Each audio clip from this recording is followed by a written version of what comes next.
Ex-gendarme Mohamed Mahmoud El Malhi, rentré en guerre en 75, décembre 75, l'attaque d'Ina, la première attaque d'Ina le 9 décembre, capturé en janvier à contre-attaque d'Aousrid par les Sahraouis. J'ai fait le Gulf de Zamour à moi, dont je ne pouvais pas sortir à cause des Marocains. Je suis venu à Mahbes. On m'a amené de Mahbes vers Al-Ghalidat. À Al-Ghalidat, on a fait plus de 4 ans. On nous faisait de n'importe quoi avec la nourriture qui est mal, qui n'est pas bonne. On n'avait pas des habits. Les habits sont des haillons. On nous bastonnait. On a mené des fûts de 50 litres d'eau à d'un kilomètre. On les verse sur le terrain pour faire les routes. Et on repart encore sur les bâtons. On nous disait de n'importe quoi. On dormait à terre. Le froid. Nos têtes sont remplies de poux. On n'avait rien à manger. On nous donnait du riz blanc, sans viande. Quand il y a des journalistes ou une organisation qui viennent rendre visite pour savoir de quoi il s'agit, ils nous mettent en rang pour qu'ils puissent nous photographier. Mais on désigne un ou deux, s'ils disent un mot qui n'est pas à la place, ou ils disent un mot de la vérité, en vérité, on le tape, on le bastonne jusqu'à ce qu'il s'évanouisse. Jusqu'à ce qu'on est parti vers Béchar.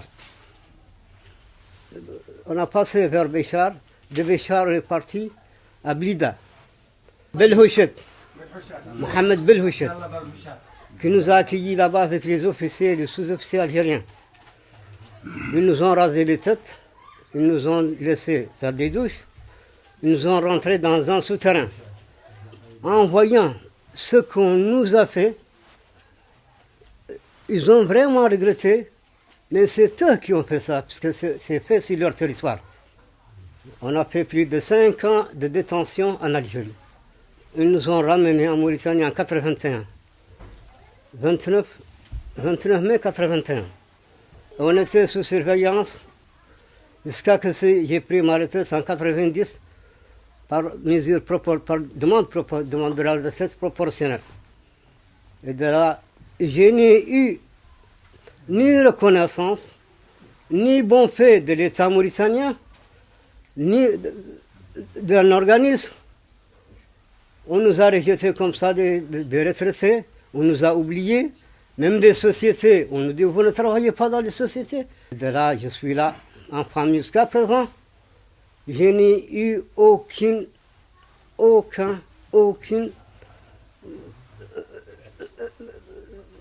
comment dire, je ne sais pas comment dire, aucun bénéfice, ni de droit, ni de grade, ni d'aide, ni autre chose, ni reconnaissance même de ce que j'ai fait pour mon pays.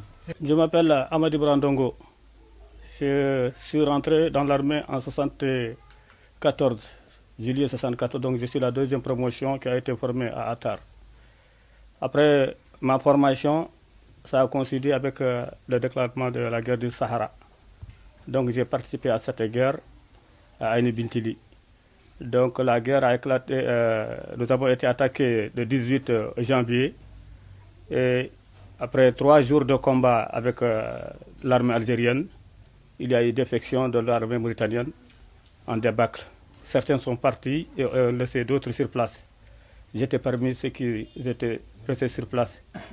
Donc nous avons replié avec un groupe de 9 personnes. Ce groupe de 9 personnes aussi s'est dispersé.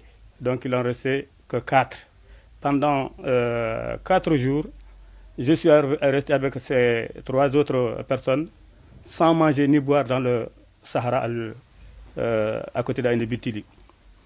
Donc ne pouvant plus supporter la faim et la soif, nous avons décidé de nous rendre à l'armée algérienne. À partir de là, ils nous ont emmenés à Dachar al-Hamra, qui est une localité là où vivaient les civils à côté d'Aïni Bintili. Nous avons passé là-bas la nuit. Et le lendemain, Ils appellent les Sahraouis, qui viennent avec une Land Rover. Ils livrent aux Sahraouis. De là, les Sahraouis nous prennent dans la voiture en mettant des couvertures qu'on appelle Abdelkour en poulard. À partir de là,